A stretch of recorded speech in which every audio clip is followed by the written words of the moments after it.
آخر یہ کہنے کا کیا فائدہ ہے کہ ہم سندھی یا پٹھان یا پنجابی ہیں؟ نہیں، ہم سب مسلمان ہیں۔ اسلام نے ہمیں یہی سکھایا ہے۔ علم تلوار سے بھی زیادہ طاقتور ہے، اس لیے علم کو اپنے ملک میں بڑھائیں۔ کوئی بھی آپ کو شکست نہیں دے سکتا۔ کوئی قوم جدوجہد اور قربانیوں کے بغیر آزادی حاصل نہیں کر سکتی۔ بہترین کی توقع کرے، بدترین کے لیے تیاری کرے۔ میں آپ کو مصروف عمل کی ہونے کی تاکید کرتا ہوں۔ کام کام اور بس کام۔ کوئی بھی قوم عظمت کے عروج تک نہیں پہنچ سکتی جب تک کہ آپ کی خواتین آپ کے شانہ بشانہ نہ ہوں۔ دنیا میں دو قوتیں ہیں، ایک تلوار کی ہے اور دوسری قلم کی۔ سکون کی خاطر صبر و برداشت اور انکساری کے ساتھ اپنی قوم کی خدمت کرتے جائیں۔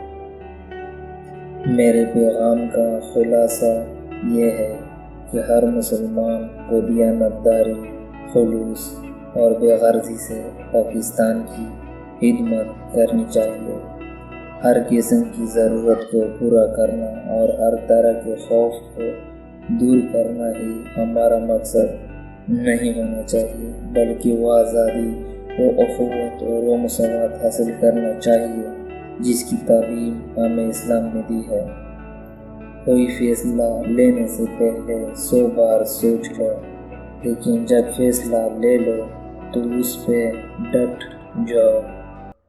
اسلامی تعلیمات، درخشندہ روایات و ادبیات اس امر پر شاہد ہے کہ دنیا کی کوئی قوم جمہوریت میں ہمارا مقابلہ نہیں کر سکتی، جو اپنے مذہب میں بھی جمہوری نقطہ نظر رکھتا ہے۔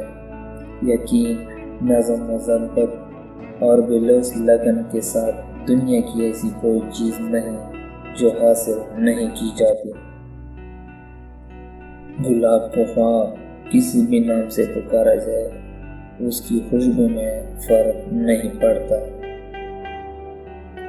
ہم سب بھائی ہیں، یہ مصنوعی حد بندیاں ہمیں علیحدہ نہیں کر سکتی۔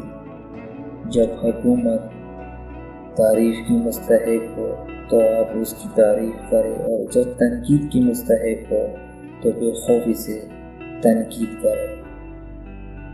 امید اچھی رکھو، لیکن تیاری برے حالات کے حساب سے کرو۔